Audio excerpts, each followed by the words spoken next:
Hello everyone, welcome back to Banu Kitchen. இன்னைக்கு நாம என்ன ரெசிபி பார்க்க போறோம்னா முட்டைகோசையும் எக்கும் வச்சு ஒரு வறுவல் தாங்க பார்க்க போறோம்.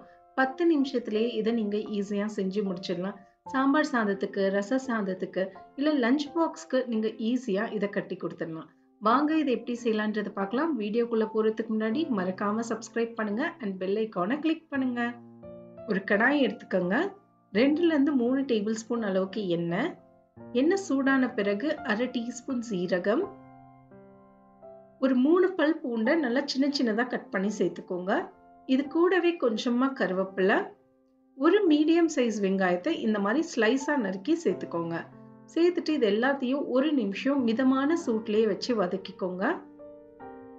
ஒரு நிமிஷம் இதை நம்ம வதக்கிக்கலாங்க. ரொம்ப பொன்னிறமா வதக்கணும்னு அவசியம் இல்லைங்க. இந்த அளவுக்கு வதக்கினாலே போதுமானது. இப்ப நாம முட்டைகோசை சேர்த்துக்கலாம். முட்டைகோசை நல்லா கழுவிட்டு கட் பண்ணி வச்சுக்கோங்க. 2 கப் அளவுக்குங்க. கிராம் படி பாத்தீங்கன்னா ஒரு 500 கிராம் அளவுக்கு முட்டைகோசை எடுத்திருக்கேன். முட்டைகோசை சேர்த்துட்டு நல்லா வதக்கிக்கோங்க. ஒரு நிமிஷம் மிதமான சூட்லயே வச்சு இதை நம்ம வதக்கிக்கலாங்க. ரொம்பவே ஈஸியான ரெசிபிங்க. முட்டைகோசும் ரொம்ப ஹெல்த்தியான ஒரு வெஜிடேபிள். நாம இதை அப்பப்போ சேர்த்துக்கணுங்க. வெயிட் லாஸ் பண்ணணும்னு நினைக்கிறவங்க முட்டைகோசை நீங்க வாரத்துக்கு 2 வாட்டி கூட சேர்த்துக்கலாம். பாருங்க, இதை நல்லா வதக்கியாச்சு. இப்போ நாம மசாலா பொடியை சேர்த்துக்கலாம். 1/4 டீஸ்பூன் மஞ்சள் பொடி, 1/2 டீஸ்பூன் மிளகாய் தூள், ஒரு 1/2 டீஸ்பூன் அளவுக்கு சீரகத்தூள் சேர்த்துக்கோங்க. உங்க காரத்துக்கு தகுந்தா போல நீங்க சேர்த்துக்கலாங்க. இது கூடவே தேவைக்கேற்ப உப்பையும் சேர்த்துட்டு அடுப்பு தீயை லோ ஃப்ளேம்ல வச்சு ஒரு நிமிஷம் இதை வதக்கிக்கலாங்க. மிதமான சூட்லயே ஒரு நிமிஷம் நல்லா இதை வதக்கிக்கலாங்க. இப்ப நம்ம இதுல ஒரு 1/4 கப் அளவுக்கு தண்ணி சேர்த்துக்கலாம். முட்டைகோஸ்ல எப்பவுமே நிறைய தண்ணி சேர்க்க கூடாதுங்க. இந்த வெஜிடேபிள் கிரன்ச்சியா இருக்கணும். ஒரு 1/4 கப் அளவுக்கு தண்ணியை சேர்த்துட்டு மூடிய போட்டு லோ ஃப்ளேம்ல 5 நிமிஷம் அப்படியே வச்சிருங்க. 5 நிமிஷத்துக்கு அப்புறம் ஓபன் பண்ணி பாருங்க. முட்டைகோஸ் நல்லாவே வெந்திருக்கும். இது ஹார்ட்லி ஒரு 10 நிமிஷம் இது வேகிற டைம் கொடுத்தாலே போதுங்க.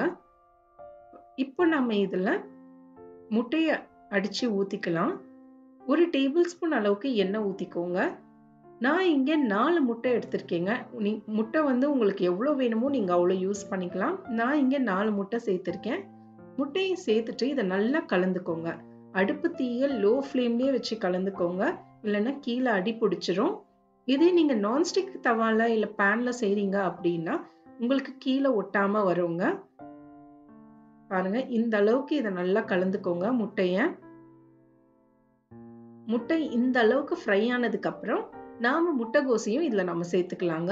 சேர்த்துட்டு இதை நல்லா ஒரு நிமிஷம் ஃப்ரை பண்ணிக்கோங்க. மிதமான சூட்லயே வச்சு இதை குக் பண்ணுங்க. ஹை ஃப்ளேம்ல வச்சீங்கன்னா கீழே அடி பிடிச்சிரும். மிதமான சூட்லயே வச்சு இதை 1 ல இருந்து 2 நிமிஷம் நல்லா இந்த மாதிரி கலந்துக்கோங்க அந்த முட்டைகோசோட.